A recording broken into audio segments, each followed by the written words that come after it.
Hello, everyone, and welcome to Answer the Call. I normally, when we have a guest, I put I put the guest's name here. I didn't want to do that because we actually discussed this a little while before, a couple days ago, and it was, we wanted it to be a surprise. We wanted it to be more of a surprise than it is today.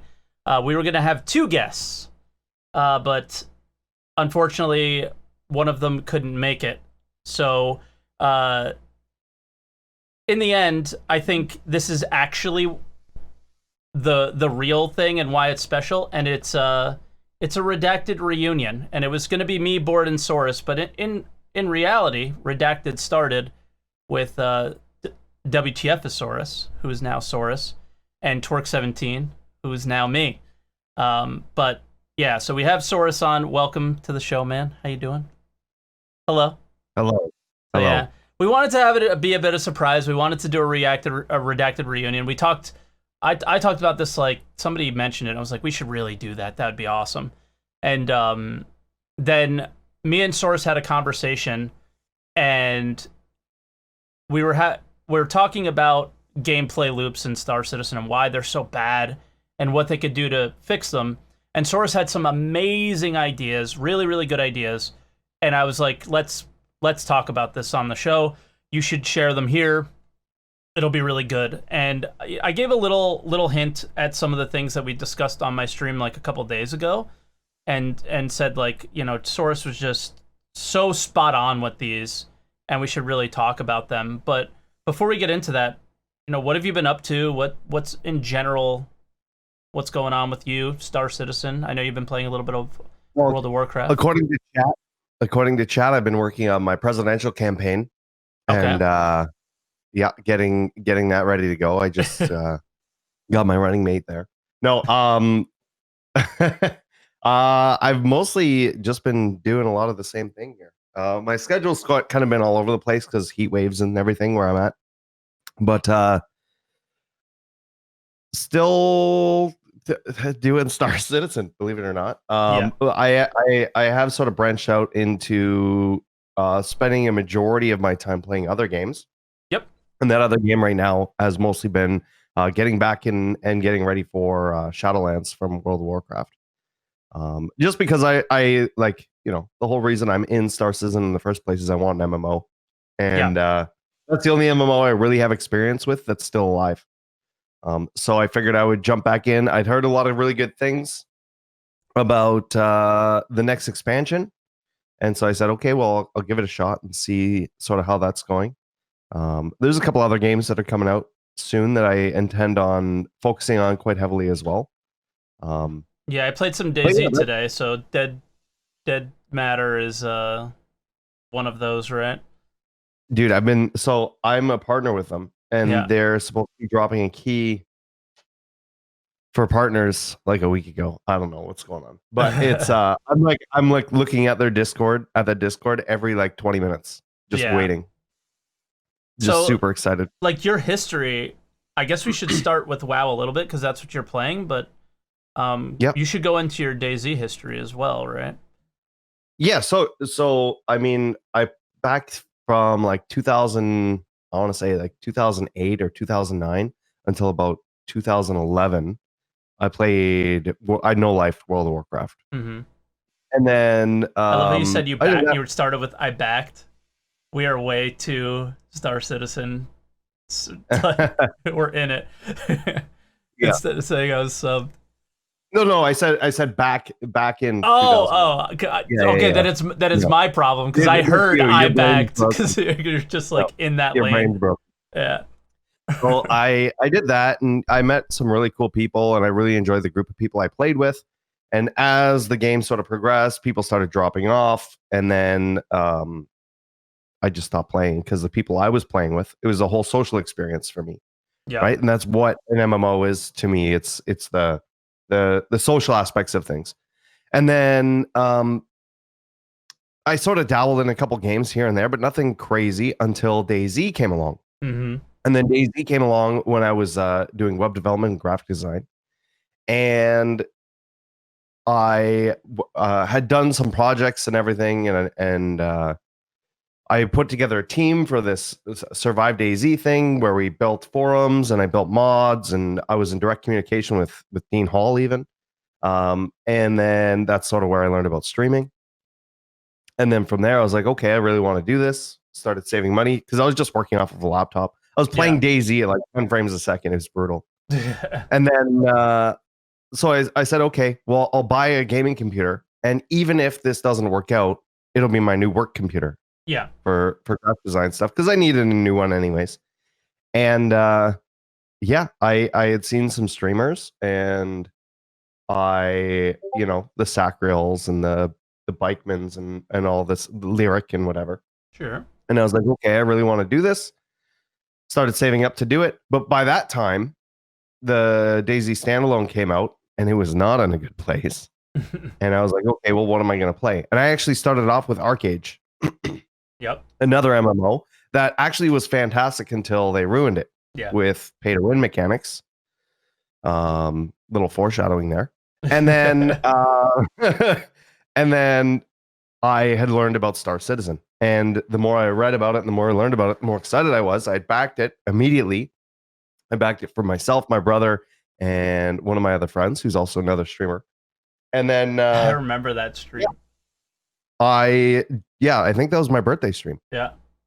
Which would have been like a week ago. Like happy 6 birthday. years ago. Yeah, thanks. 6 years ago, almost to the day. So yeah, I had backed it, and then we started. There was no, and you know this, there was nowhere to really talk about Star Citizen. Spectrum didn't exist, anything like that. And so we started talking about it and covering it and everything, and then here we are. Yeah. Now, yeah. People were asking our history, and I went through the whole thing of what happened with Starcast and how Redacted was born, and obviously, like, people also were like, "Well, what happened with Redacted?" And like, it's pretty clear that you live on the West Coast of North America. I live on the East very Coast. West Coast. Yeah. And you're on the very East. It's not like Yeah. I'm in Mountain Time and you're Central or something. Yeah, I mean, the fact that you're awake at this time isn't normal for many West Coasters, I would imagine. 7 a.m. on a Sunday. Not on a Sunday. Yeah, 7 a.m. on a Sunday is pretty wild. And in general, the Board Gamer, when he was involved also, because obviously there's no denying that Board coming on the show back then didn't really help, because we didn't have much of a following on YouTube, and that really helped with that, and that helped grow the channel and the just brand or whatever. And we were all we couldn't commit to that middle time, and it sucked. Yeah, it was like the amount of risk. Like, we would stick with something for however X months we would, and then it would just finally take its toll, and it'd be like, okay, we need to change it. They would always somebody be like, okay, listen, this just isn't like, working. I can't do this. Yeah. And we'd end up switching the time, and that would mean we'd have to switch the day, and then it would change so much in people's personal lives too, right? Because I mean, you're still working. Still am working. So you're doing the work stuff and figuring out your schedule with that, and that was even more hectic than it was, or it has been recently, and like everything else. And it was just the amount of work to get it, the amount of work required to just meet up was more than everything else combined. Yeah. It just seems so simple, because the podcast would turn on, we'd show up, and that'd be it. But it was so much more than that, because I think we wanted that show. The reason that show was so good is because we wanted it to be. And, I mean, look at have you ever pulled up the docs? Do you have access to those still? You should. I'm sure I still have access, but I don't. Because I mean, you could show stream the docs and just the amount of work that went into like that and everything. You know what I mean? Like, I probably still have it. Let's see. Yeah, see if it's under this account. Yeah, there it is. I'll do my best to try and show it right now.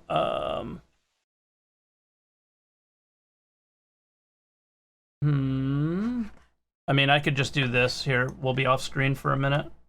Yeah, that's fine. That's fine. People don't need to see my face. Yeah, I mean, this is it.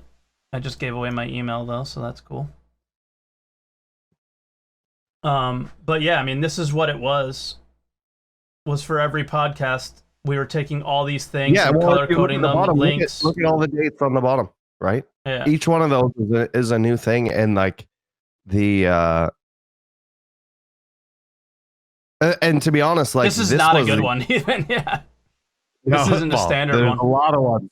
The amount of times that we would be going live, and before we go live, be like, "What are we talking about? What's our main thing?" And we're like, "I don't know. We'll figure it out." And we always did. There would be like sometimes there would be notes less than that, and that was a pretty small one. But sometimes there'd be notes significantly less than that. And we're like, "How are we going to make this fit 2 hours, man?" Yeah. And somehow, or sometimes there'd be so much to talk about that we didn't get through it, but I had to go. How? Well, no, it would be like, how are we going to get through all this before we have to end it? Yeah. And somehow we always manage to make it fit. Yeah, that's true. But it definitely did start to take a toll. I think on board first, and then on me second, because again, it was just work and then life, which sucks. But you know, I think it was such a great time, and I owe everything to that podcast. Like the amount of people come in and say, I found you through the Redacted podcast. I miss those Redacted podcasts. Like I'm sure you still hear that stuff today. It's like once a day. I get, when is the Redacted podcast coming back, or what's going on with that? And honestly, it's probably and I've said this on stream, it's probably never coming back. Yeah. Even if for whatever reason we were able to get the people back to do it again, I would want to start it over as a new thing. You know what I mean? It would have to be something different. It's sort of it's that ship has kind of sailed and has done its thing and whatever. So and like the format is something like just sitting there and talking about the week's news when the week's news is so uninteresting these days for. Well, I mean, the amount of information that we used to get compared versus to the what amount we have now, we get now is crazy. It's night and day. Yeah, absolute night and day. So, yeah, I mean, let's start getting into that stuff, right? Let's get into the general topic. What are your feelings about 310? How do you feel about it? And maybe just the stuff that they're put in, and then your general experience with it so far. Okay, so I like that we're still getting patches. Sure. And as delayed as they are, they're still moving forward, even if a lot of that stuff is going backwards to go fix things that should have been fixed a while ago. Yeah. I think for me, the more we play it, the less playable it sort of is. I have I don't mind jumping in, and the majority of my streams when I'm playing Star Citizen lately have just been me jumping in and doing maintenance missions. And it's not because I enjoy doing maintenance missions. It's just that they seem to be the least buggy out of doing everything. Sure. But more importantly, are just like a moving background for me to talk over, right? And just hang out with my chat and go on my my discussions, I guess. And some people may call them rants, but I try to have discussions with chat and but it's more of a moving picture in the background than anything else. Yeah. There's two things that CIG is really, really good at. And that is the visuals of Star Citizen and the ability to make people wait. So both in and out of game. So using like good visuals don't necessarily make a good game, but it makes for a nice backdrop to talk over or whatever. So that's kind of what I've been doing in terms of like 310 stuff. When it first came in, I was not a huge fan of the flight model at all. I still think they took a lot of the edge off of it and a lot of the excitement out of flying smaller ships. But I do like it with the larger ships. I think with the larger ships that they've sort of Feels good with large ships. Hit more of that feeling. But with the smaller ships, especially the single seaters, it's still missing that excitement of flying that we had in 3.9 and previous before that. And then same thing with the HUD. The new HUD updates are nice and the new system is nice, but it's like it didn't add, like, I understand that they need the building blocks and everything, but it didn't add any of the actual functionality that we'd want from the building blocks, right? We still can't see the targets up against a bright moon or planet. The targeting system fuck is like, it's all over the place, man. And it's, they keep rebinding keys and everything. And I get that they have to do that and I'll eventually get used to it and everything. But it seems like they're rebinding keys for these weird, like with keys that you're not always using, but they're rebinding them to keys that you always use. And I wish they would just have like a base set of keys and have the majority of things with as an interaction on the actual dashboard. And if you want allow you to set your own, you go in and keybind them yourself. Yeah. They don't have a default keybind to them because a lot of them, like getting out of a seat, for example, doesn't need a keybind. It's easy and a lot of people really like it, but that's just an easy example I can think of off the top of my head. Yeah. Or like raising and lowering landing gear. That could be just a button on your dash or whatever. I mean, that's a really minor complaint. Sure. I've had a lot of problems with the actual playability when it comes to AI and other players. Yeah. The whole did you have an expectation for that to be better? Not in 310, no. Yeah. Although with the that's not entirely true. I think with the new combat changes and the new targeting and everything, I thought that maybe things would have been a little bit different. Okay. But when everything is still missile spam or whatever, it doesn't really change anything. Yeah, like I don't know. For me, with that stuff, anything related to the flight stuff, because they were honest with us. Like that's the thing with some of these teams, that they're the ones who are actually fairly open, right? So this Yogi guy gets on camera and says, we didn't get everything into 310 that we wanted to. So for like me, and we've seen the flight model iterate the whole time. It's the whole month and a half it was in the PTU. Exactly. So I get that, and that's why I'm just explaining from when it first came in and everything. Of course. I mean, every patch I like. My main problem is the title of this video is there's nothing to do. There's nothing to work towards. So let's get to that. Let's dive into that now. The problem with that is if there's nothing to work towards, then people aren't going to play the game for extended periods of time. For the most part, you're always going to have those diehard people that are gonna go and do mining or go and do whatever. Go and do their cargo stuff because they just want to see that UEC number increase. But for a lot of people, that's not a reward, or it isn't rewarding enough. And if they had those different sort of rewards in the game, or sort of any kind of progression, right? But there's ships that you can buy in the game, WTFosaurus. Right. So I've made an analogy that if you've been to my chat in the last week, you're probably sick of, but I'm going to make it again. Well, that's why you're here. I think this analogy is perfect. So I have been playing World of Warcraft again, and now it's nice because I used to. If you watch the Redacted podcast, I'd make these analogies all the time. Of course. But now it isn't. 10 years ago, I was playing it yesterday. Yeah. So I'm going around and playing WoW, and I've been equating mounts to ships, pretty much. Okay, go lay down, please. Stop licking my hair. Go. I've been equating mounts to ships. Right, in the way that they both sort of represent your character in a bigger way than your character actually is, right? So when you're in a ship, people see the ship. When you're on a mount, they see the mount first, whatever. They don't really see your character or your face.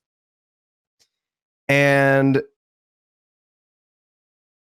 I've found myself jumping into World of Warcraft and looking forward to jumping into World of Warcraft. Now, granted, it's new to me again. But to do things I find incredibly boring, to do things I don't actually like doing and grinding for different mounts. And if you know anything about World of Warcraft, mounts they're just basically reskins of things. Hang on, give me 1 second here. Let me get rid of this. No problem. Beeping there. Okay. Mounts are just reskins, right? Yeah. And even at that, they're low poly.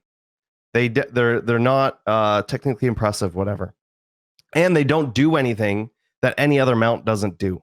Yeah. But yet I'm willing to sit here and grind out 10,000 dinosaur bones from from some mobs, or grinding these rare mobs, or going and doing these difficult challenges, or going out of my way to do these quest lines to unlock things, or dailies, which I hate doing. Which often can compare to the missions that we have in the game, right? They're kind of grindy, very repetitive. Well, it would be like mining, right? Yeah, it would be like mining, but even going to like a bunker or something. I hate mining in Star Citizen, but if there was something for me to work towards to do it, I would be doing it. Yeah. Now, I look at a specific mount, and I'm like, you look at it, and another person is on it, and I don't have it, and it could be something that's they either bought it with gold, or they earned it through an achievement, or it was a rare drop. Maybe they got lucky. I have no idea. But when I look at it, I'm like, okay, there's some prestige behind that.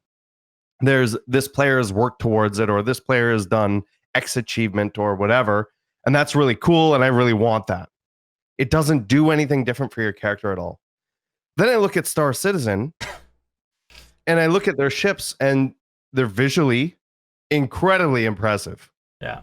Right? Like, not that, all of the systems, technically they're very impressive. The amount of the things that they do, their functionality goes above and beyond.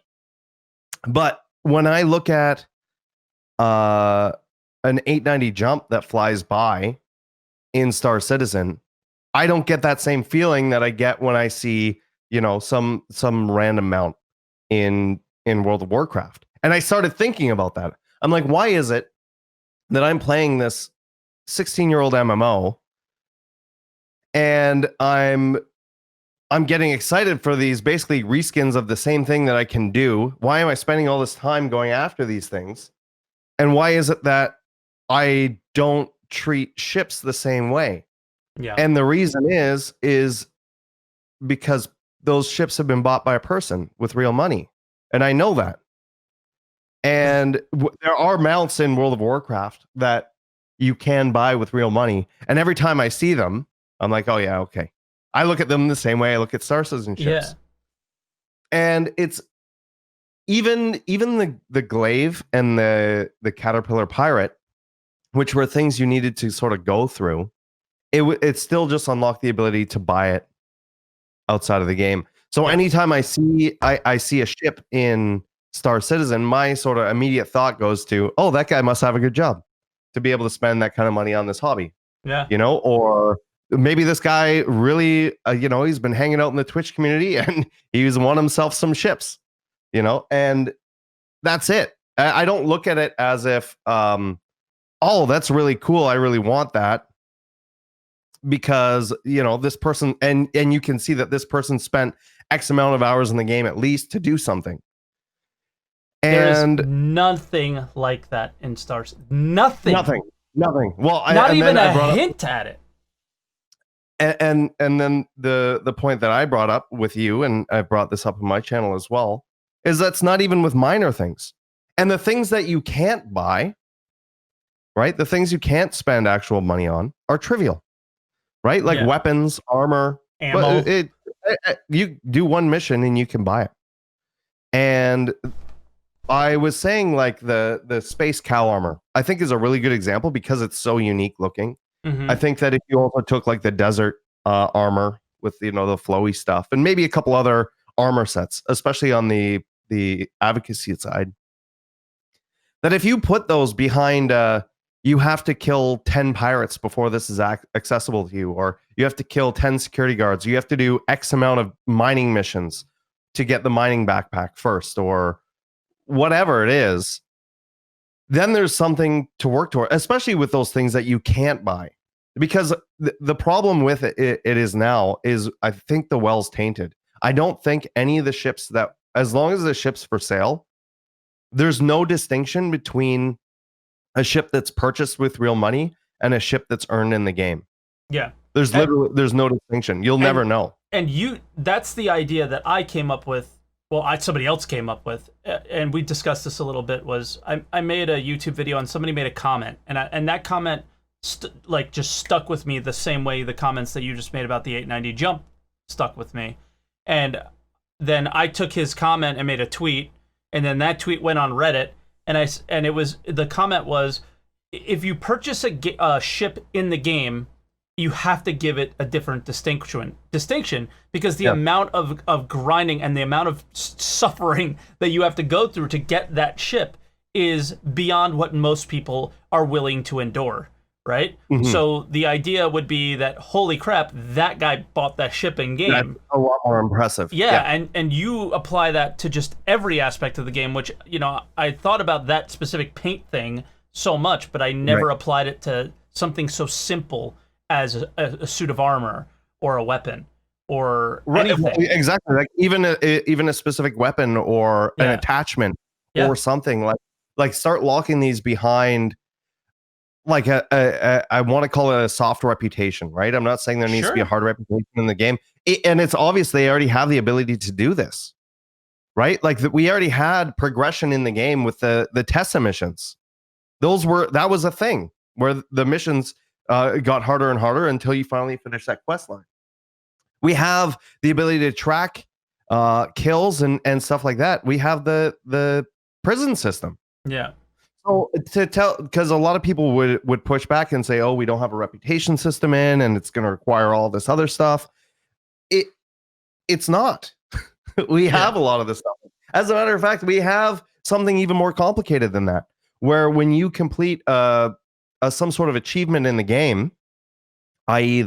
I'm talking about the glaive here, you are able to complete the Vandal Swarm, then it unlocked the ability to buy the glaive, or vice versa with Caterpillar Pirate.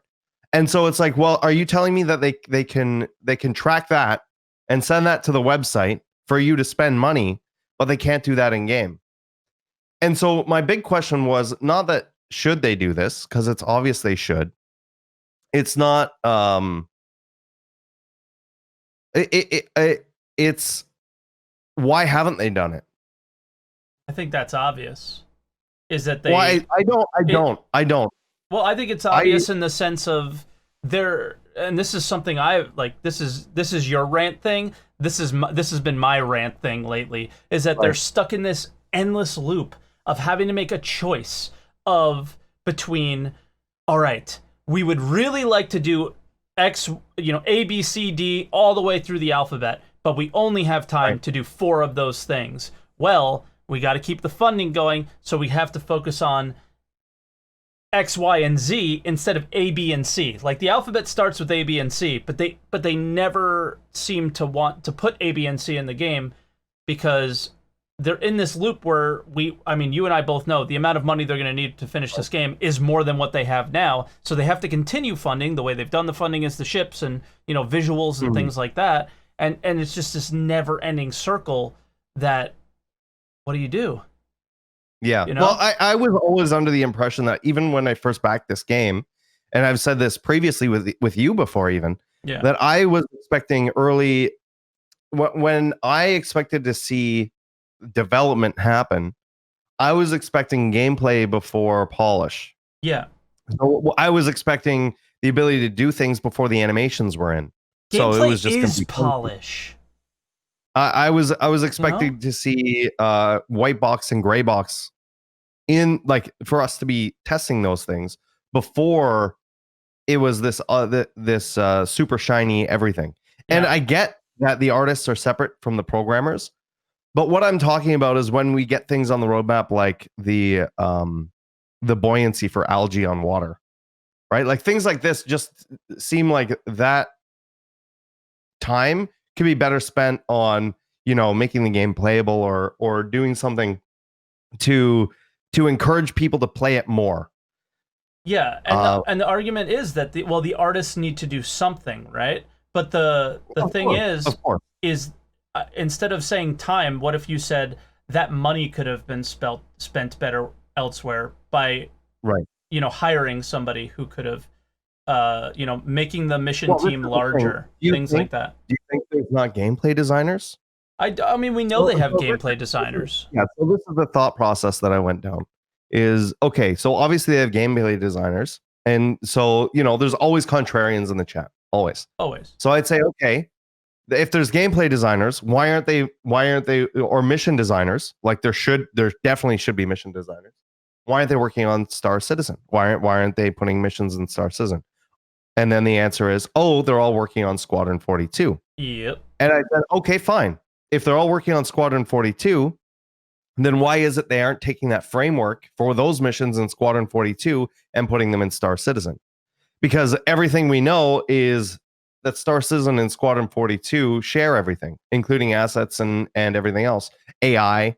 So why is it that we don't have any missions in there? And that's sort of when those arguments fall apart from the contrarians, because they're like, oh, well, they're too busy. But networking. That's another one. They're not too busy to bring the assets over. Yeah. They're focusing on the ships specifically for that. They're focusing on things like AI and things like that specifically for it. And so once again, it goes back to my question of, well, why isn't there any sort of fundamental gameplay loop outside of just earning UEC, which is a very dry and boring thing? Yep. Why doesn't that exist in the game? And I still don't necessarily have an answer for that. I know that a lot of people are going to go to, CIG just cares about making money. And I think to a certain degree, that's definitely become more and more true as time goes on. I feel that CIG has gotten extremely, as time goes on, they get bigger, they make more money, they become a lot more corporate. And I think you must see that as well. Absolutely. But I also think it's because they recognize that they need, if they're going to do this, if they're not going to be the laughing stock of the gaming community for, and they're going to get this thing done, they have to keep funding. So they have to put a good percentage of their effort into keep continuing the funding. But the problem is it's at the cost of the game. Well, I think we've also seen something that we've never seen anywhere else. Yeah. And if some of these publishers knew how to do it, they would do it. And there's games that come out as subscription service. There's games that come out as live services, games as a service. I've started calling Star Citizen development as a service. Yeah. And you just basically are in this perpetual, they tease you with ships and they tease you with these pretty things. Look at all of the marketing that they do. It's all flashy videos or screenshot contests or whatever to get you to spend more money for these, to get this tech in. And then when the tech comes in, we can get the gameplay in. But the tech's never done, so the gameplay never comes, but they always sort of dangle that carrot in front of you. And there's literally no reason why some of these things shouldn't be in the game. Like the earning of armor, weapons. Yeah. Even if you want to take ships out of it and say, okay, fully use the ships for monetization, there's all of these other things that they could be locking behind gameplay mechanics and getting people to earn things, right? Getting people to feel rewarded for doing things. But then it also goes on to things like something I brought up the other day, and I've brought up multiple times, is why don't we have a wave-based Star Marine? Yeah. Why is it that they say that the AI works great, but the problem is that we have these networking issues and all of this other stuff? And we see it on the roadmap. We see bartenders came in. They said they're doing cover systems and all of this other stuff. Well, why is it we don't have a wave-based Star Marine? We know they can do it. We have a wave-based Arena Commander. When you play the single player Arena Commander over the multiplayer, there's a huge difference, right? And that's only going from 4 players to none. If you go from the persistent universe to a single player Arena Commander, at least you can focus on how the AI is actually supposed to be. And then I know for myself, it would be like, okay, I've done a lot of the FPS missions in Star Citizen, and they're jank because the AI don't react to anything. Yeah. I attribute that to the networking, but I have no idea if that's the actual case. And there's no way for me to actually test these things when they say on the roadmap that, oh, they're using a new cover system. Well, I don't know. I kill them before they do anything. It just seems like a logical thing for CIG to do. They can test the types of missions or the type of AI that they would prefer to have in Squadron 42 and Star Citizen in an environment where the networking isn't an issue, so you can actually test the way they work. And like that's obviously you could bring it down to the base of what it is that they're implementing. Yeah. Right. And the actual mechanic rather than the mechanic plus all the issues that come with it. Yeah. Right. Exactly. And so I've asked them this when I've been to CitizenCon. I've brought it up to the people that need to be brought up to in person. And I've said, why isn't this a thing? And then they go, and then what did they say? Like that's it. Like, and then instead, now you get everybody all excited for Theaters of War. And as soon as I heard radio silent. Well, not only that, as soon as I heard about it, I was like, okay, who cares? It doesn't matter because you're going to treat it the same way you treated Star Marine or Arena Commander. Yeah. What's going to happen is it'll come in. People are going to get excited because it's a new shiny thing. It's going to be buggy as hell because there's no way you can take 2 buggy game modes, smash them together, and magically everything's going to work. It's going to be buggy as hell. People are going to stop playing it after a couple weeks, a month, whatever, however long that is. Yep. And then at that point, and this is honestly what I think CIG did with Star Marine, is, people aren't playing it, so it's not worth putting time into it. Exactly. And Arena Commander as well. Because people aren't putting time into it, and vice versa. It's a deadly spiral. And it's like, so when I see everybody's like, oh, Theaters of War, it's going to be so awesome, I can't wait. I'm like, no, dude, you don't. Like, I want the game mode. But the thing is you want the game mode and you want it to work. Yeah. If it doesn't work and it's just another buggy mess that's just frustrating, nobody's going to play it. They're not going to want it. And in order for Theaters of War to be a success, is it has to work. Because the whole thing is it has to work, like the underlying parts of it is it absolutely has to work. Because the whole point of it is to go, this is how we're going to balance and figure out how we're going to do combat in these other games, right? I've heard that before too. And the problem with Star Marine and Arena Commander was they just never quite were working well enough in order to remember they were going to put they were going to get their strike teams on that. And then what was the next thing we heard? As soon as there was a strike teams, then I was like, okay, we'll give them 6 months, get their things in order, whatever. And then a year later, we have a new Star Marine map that's pretty bad. Theaters of War. Well, that was the thing. There was nothing. There was nothing about a strike team. There was nothing about what they were doing in Star Marine to fix it. It was just radio silence. And then they were like Theaters of War. Yeah. And then everybody got all excited again. And I saw it at CitizenCon. It was a mess. Yeah. Right. And I get it. I know that people want that. I want that game mode. I do. I just don't want the game mode in the way that it's going to be implemented right now. There's no way that what we have is going to make for a good experience in it. Yeah, and I And mean, I think getting that back to the time gameplay spent loop thing. focused, Oh, go ahead. I'm sorry. the time spent focused on Star Marine or Arena Commander is better focused on fixing those individually than trying to smash them together and then fix it. It just creates more complications and more issues overall. Sure. I mean, and like going back to the original point about just putting the some level of achievement in the game in some way, shape, or form. Like, we're not asking them to stop everything they're doing and drop Squadron 42 and do all these things. Like, I don't think anything that both of us Here's are a question for requesting you. is out of the realm of possibility. Here's a question. How do you think do you think that let's use my example of the cow armor Sure. just to start. Just one simple thing. This is all I'm asking. Do you think locking that behind killing 10 or 20 or 30 or X number of security guards and putting that mechanic in the game is more difficult than modeling and implementing Pico? Yes, but not You much more think difficult. you think it would be more difficult than buying it and everything? Yeah. Because I don't. I think they're equal. Well, no, I think this they're is equal why difficulty to do. this is why I If think it's more anything, is less difficult, though. because they don't need to model things, and so Sure. it's less people involved. This is why I think it's more difficult. It's because you have to have the person model it, and you Model what? the Pico, right? So I'll start with the Pico. Right. Is you have to have somebody Right. model the Pico, and then you have to have the ability to buy it and place it on the ground. That's it.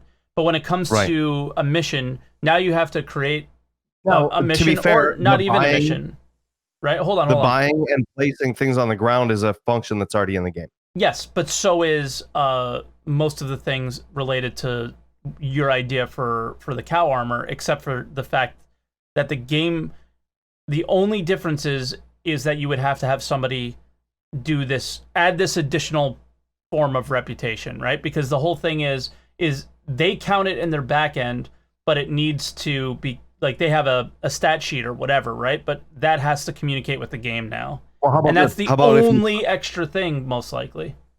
what if you tied it to your crime stat?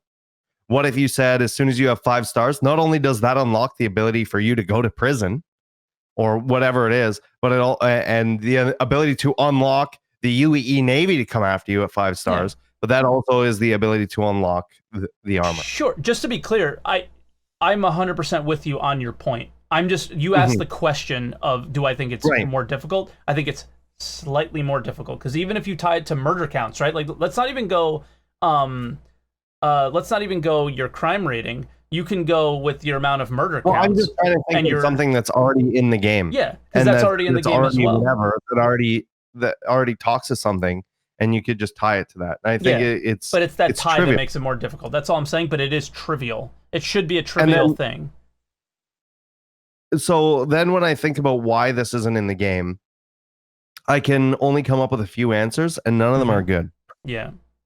Answer number one, and hopefully maybe I'm missing something. Maybe you can think of something. Maybe chat can think of something. Sure. Answer number one is they just don't see it as important.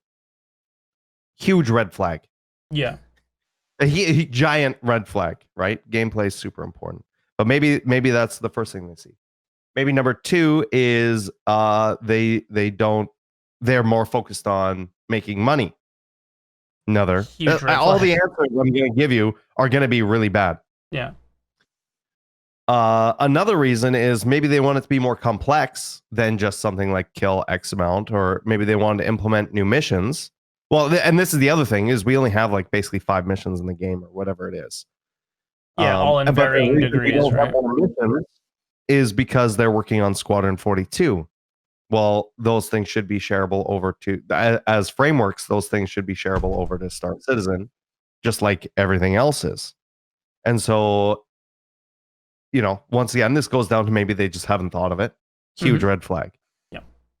Or the worst one is they don't even have this in Squadron 42. The worst red flag out of all of them. I would say, well, maybe the monetization one is a close one to that. I don't see. There's no way that they could know that this is something that they need to have in game, and it's not something they have in game. Fundamentally, an MMO is something that focuses on two things before everything else. And you see this in every MMO, regardless of Eve or World of Warcraft or RuneScape or whatever, is the social aspect, right? That's the whole reason you're playing an MMO and not a single player game or even a smaller multiplayer game, is the social aspect in the community and being able to do all that other stuff. And a thing that ties into that is character customization and, you know, being able to show off your achievements Sure. in a physical way in the game. Right. And every MMO goes out of the way to make sure that they try and do those things or they go about it the best way they can. Right. Like you may have heard with WoW, they've added so much accessibility things that it took away a lot of the social aspect. And that's something I immediately noticed as soon as I jumped back into World of Warcraft, because they added these dungeon finders and raid finders. It eliminated the need to actually reach out and try and talk to other human beings. Instead, you just click a button and it automatically groups you up. Instead of you sitting in chat. Now, granted, it takes a lot longer. You know, there's gatekeeping and all of this other stuff, but it takes away from that social aspect of talking to another person to try to get a group together. Now it's just clicking a button and the game does it for you. But as a whole, those are sort of the main fundamentals of an MMO, regardless of whether it's a first-person shooter or a tab targeting game or one based in 30,000 years in the future or fantasy or whatever. Those are always things that are fundamental to an MMO. And it feels like all the things that are fundamental, and granted, I understand we're at 50 players a server. It's definitely not an MMO right now. But there's not a single thing in there that is leading me to believe that that's what this game is. And like I said, they're good at two things. They're good at immersion. And immersion means things like the visual fidelity, the quality of things, the physics of things, and the wait times. Right? We all know that Star Citizen, if you're playing Star Citizen at all, half the time playing is actually waiting for things. Whether you're waiting for the elevator, waiting for your ship to spawn, waiting for quantum to spool up, waiting as you quantum, you know, all of these waiting mechanics that are in there that seem trivial when you say them out loud, but when you actually experience them in game, take up a significant portion. So much so that I've actually timed it, and it doesn't matter if you play for 20 minutes or if you play for 4 hours. It's always about 50 to 60% of your time is spent waiting. What do you think? You mentioned the social aspects yes. in MMOs. What do you think Star Citizen does well, and what do you think they can work on with that? I think that the implementation of VoIP right now normally would be considered early for a lot of games. Yeah. I think that's good, although it doesn't really function and work. I think that their chat, the text chat thing, is okay. It's a step in the right direction. Mm-hmm. And is definitely reasonable enough for what we have. I like the fact that they're putting in things like the ability to trade currency right now. And I'm excited for when you don't need to be near each other. Right. Because I think that is what brings the social aspect. There's some things that they've done incorrectly too. Right. So I think that the way that you share missions and things like that, all of that stuff, there's no reason to be near the people that you need to be near to do that.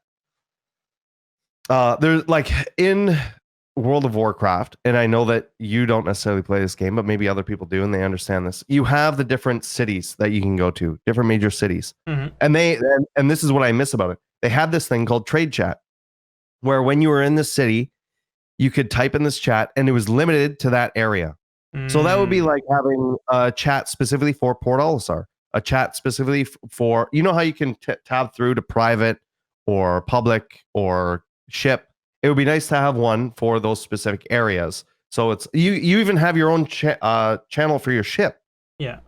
So it's just a little bit bigger, and you just have it at a static location like Lorville or Area 18 or a space station or whatever. And they're likely object containers, right? So it should be doable. Well, it's able to be done with ships, so and those are moving. So there's no reason why it shouldn't be able to, attribute that to a city or a space station or whatever. I still think there's a place for global chat, because if you don't have that, people will just use Discord. Yeah. And not only that, I think that there is a function for that in game, but I there's not enough mechanics in there to sort of warrant what we're talking about, I think, is what the problem is. Yeah. So what would the point of an LSR only chat be? Well, if you made it so you wanted to do missions together, that you needed to, you were only able to share those within those people of that area, then sure. But the problem is then you only have 50 people per server, and you're looking at a whole solar system right now. Like it's not quite feasible in the way that it would be nice to be done. I think right now the biggest thing that they could do is that is the representation of your character in form of achievements. I think that is absolutely the biggest step with that would take the least amount of effort to implement in the game. And they could add that. The thing is Oh no. What happened? Oh no, he's gone. I don't know what happened to him, but I'll continue my part of this, I guess. Yeah, I think he 30K'd. CIG's on to us. Nope, he's back. Hold on, I'm bringing him down. Out to AFK. What? It kicked me out to AFK. You were talking the whole time. Why would it kick you out to AFK? Discord, what the hell, dude? Okay. I don't know. Discord, what up? Finish your thought. I'm sorry. Didn't like what I was saying. Yeah. I think that not only is it something that needs to be implemented, but I think it's a trivial thing to implement, and it would go a really, really, really long way. I think that they could kickstart it with the additions of new armors or new ship skins or new whatever to put behind that, especially instead of just putting things that we have in there now. What do you think? But I think that at least half. That's what I was going to say. I think components. A lot of the higher end components should be behind that kind of stuff. I think the ability to do stuff later on, maybe this isn't something they need to put in right away, but just because you own a cargo ship or just because you own a mining ship, and the same thing goes for bounty hunting. Bounty hunting, you have to earn the ability to go bounty hunting. It's just, locked behind one mission. You earn that rep. It's in the game. But you have to earn that. So why don't they have that for mining? Yeah. Or why don't they have that for cargo hauling, where you have to, especially the more profitable ones, and especially the drug dealing ones? Why do they just allow you to show up and just, I want to buy some drugs? You don't know who I am. What drug dealer would allow some nerdy guy like me stop in and be like, I'm looking to get some ETAB. You guys got ETAB? Yeah. It's not even like you're looking to get in for a little bit. You're showing up with a semi truck and be like, yeah, boys, fill her up. Don't worry about it. I got the money. Yeah. And then when you see those things in game, and I really like to use that cow armor because it's so distinct compared to all the other armors. When you see it in game, right now it's just, that person knows where to buy it. It's a Grim Hex. It costs one mission, like whatever. Who cares? Yeah. But if you knew that person killed a certain amount of players or a certain amount of security or whatever, now it actually has a meaning behind it. They call it an outlaw armor, but it's anyone. But any nerd can wear it, no matter what their rep is. But the same thing goes for the advocacy armor. Anybody can go, they could take, all the gold variants that they have the armors. Sure. Make those super awesome bounty hunter, I've killed so many bad guys armor. Yeah. It's literally the the Mandalorian armor, right? Like that. It doesn't make sense of what it's made by, but yeah. How these people who are making a game somehow miss all the gameplay mechanics. Like there's literally nothing to work towards in the game. Like yeah, you can work towards earning, increasing your UEC number. Sure. You could work towards buying a ship, but the problem is the payoff isn't worth the reward. Yeah. Or the work isn't worth the payoff, sorry. So because there's no differentiation between somebody who just shelled out money for an 890 jump to the person who earned it in game. Because no matter what, I'll always see the 890 jump in game as nobody did that in game. They bought that. And that goes for every ship. There's not a single, like I have a Gladius, right, that I bought in game. But you would never know. There's no uniqueness to it. There's no uniqueness to it. There's nothing that makes it say, oh, hey, this guy spent 4 days grinding money in the game to be able to buy this. And that's the biggest problem with Star Citizen in general and a lot of members of the community, right? Like, here's what happens. Saurus takes 5 days and goes and plays another game, and then like the light bulb goes off. Because if you're just playing Star Citizen all the time, you end up in this this situation where oh it's okay, or it'll get better eventually, and then the excuses come out, right? Like I'll give the perfect example of where I think they made a mistake, and a lot of these guys are my friends. They're the mission guys, right? Why would we choose something like prisons over something like what you're explaining here, where both of them we're going to take time to implement? They were not going to be incredibly easy or anything, but it's always about, like, you hear Jared say, it's about priorities, guys. Well, for me, I think you should prioritize something like progression, achievement, things like that in the game over punishment right away. If you have the achievements on both sides of the spectrum, pirates and players, then you bring in the punishment. And I've heard, like, I believe Luke even mentioned it in the CitizenCon thing, that we want to supply the punishment for these players for doing bad things, so there's a risk versus reward. But the problem with the prison is you only added the risk. You never added the reward. They never added the reward. There's no reward. If you were going to do prison, you had to do the other things. We'll add, we'll up the reward of UEC by X amount, and that's going to be enough. But it's not. It's clearly not. It's not. It's the same as doing anything else. And so, yeah, sure, the mission, the prison was fun for a while when it first came in, but then it gets frustrating and annoying, and now I don't take any more of those risks. I'd like to do a lot of those. I like to risk for that, but there's no reason to do it. But that's the purpose of it. But at the same time, it's there's no reward. Yeah, because people would do it if the rewards were worth the risk. And the weird thing is, the risk is what you said.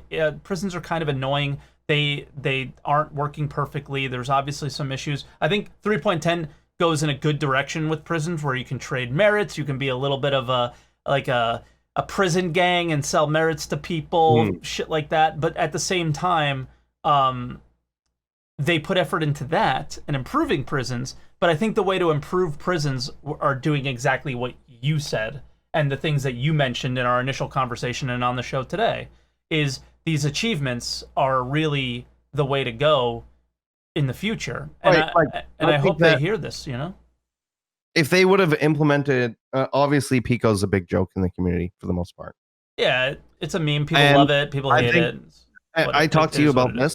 I think that they could have, if they would have brought it in as something that was either more hidden or more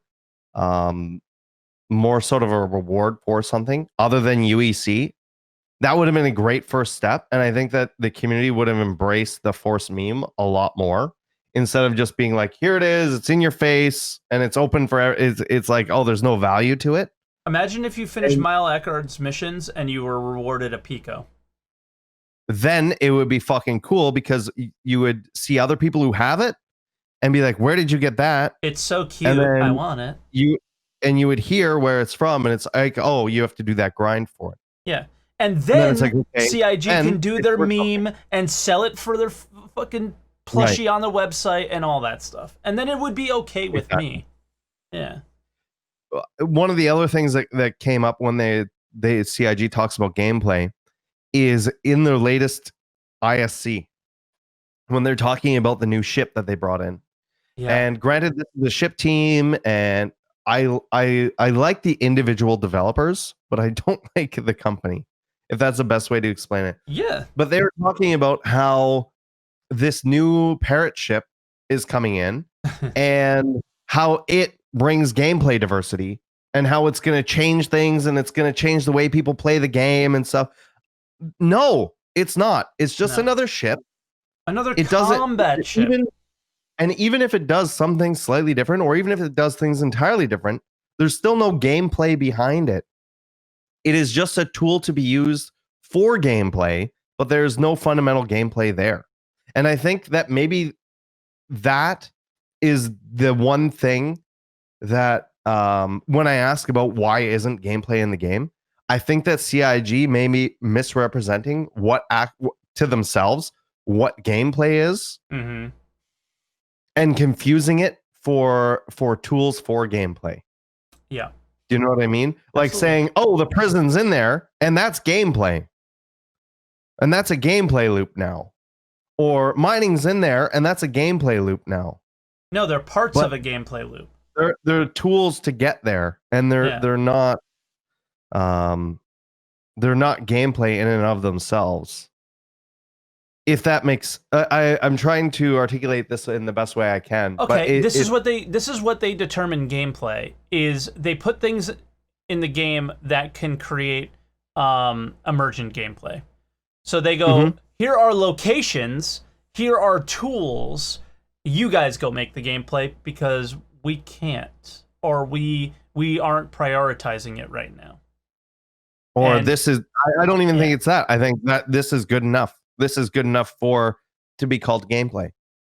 Oh God, see, I have a hard time with that one because I really like when you say like I like the developers. I think you hear from most of the developers that they're not happy where this is, and I think that's the sentiment through the whole company. I don't think it's the same everywhere. I think some people are very disconnected with what's going on in the actual game. Like you'll hear some developers come on their shows and say things, and you're like, I know you don't play. If you say that, you've never played the game. Yeah. Or you've never played the game for enough hours to understand why you saying that is stupid. Out of your bubble of whatever it is you're working on specifically. Exactly, right? But in general, I think they know that, it's not good enough.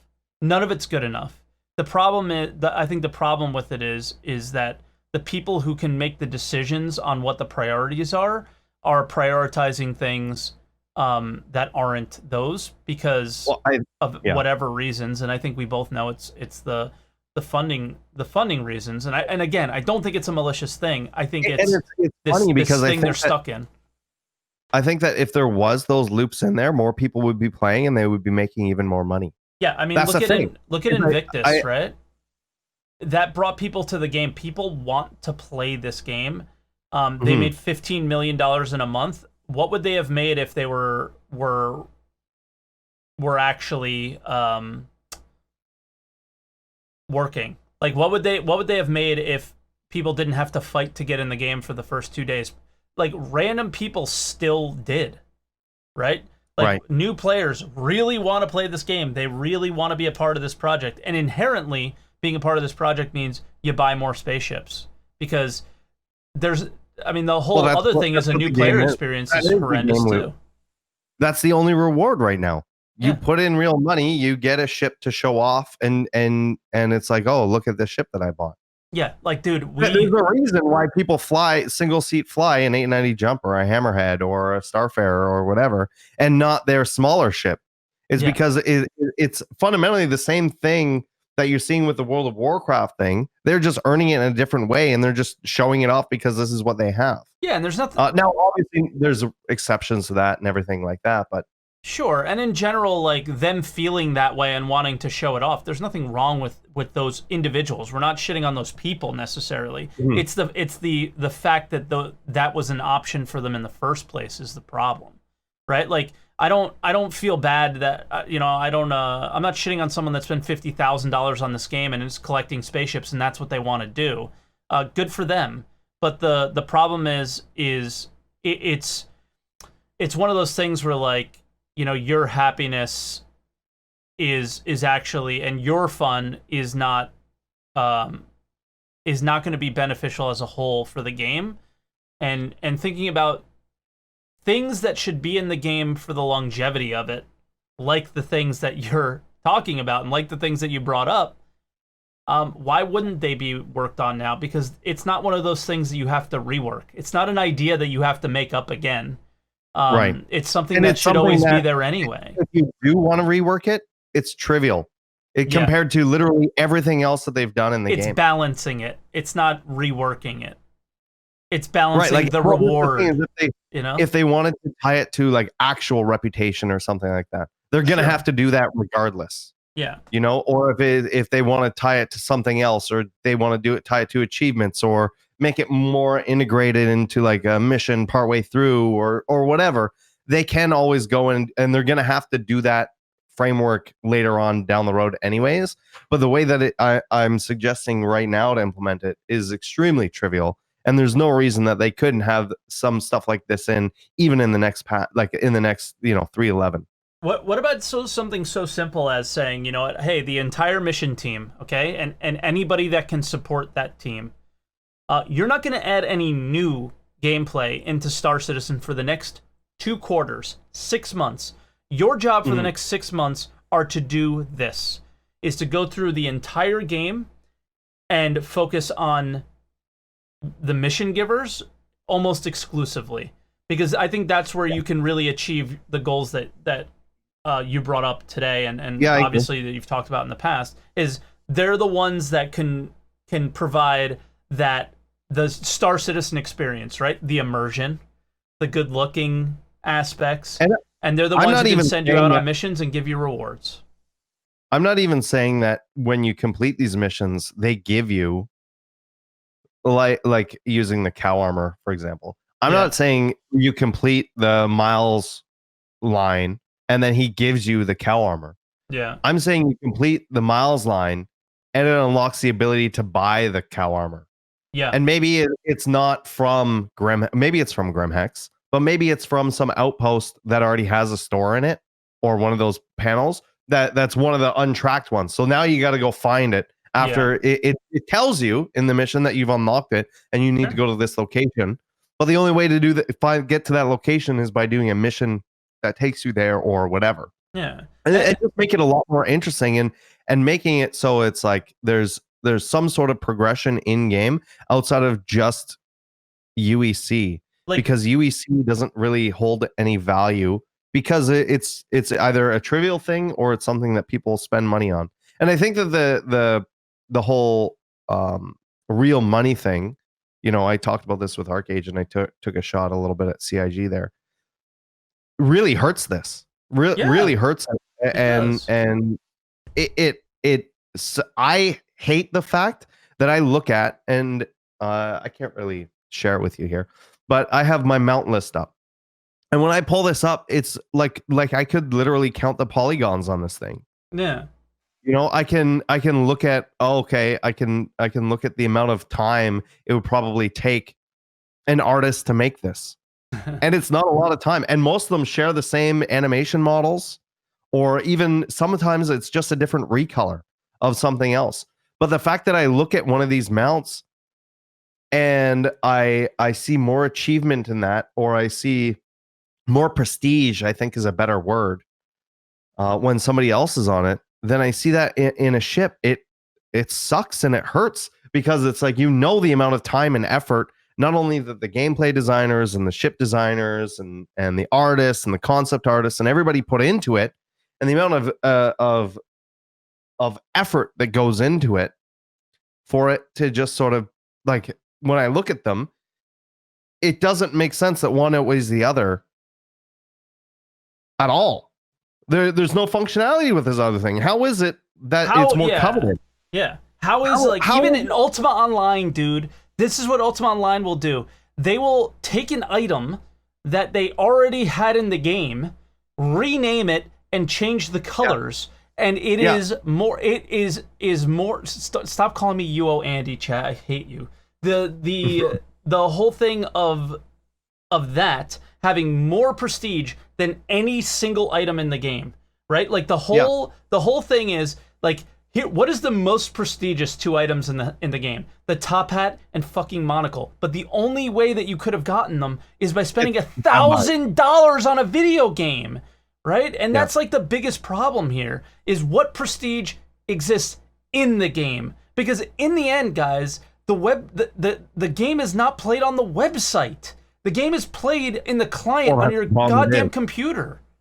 It is played on the website right now. That's the problem. Is the game is not supposed to be played on the website, is how I should have said it.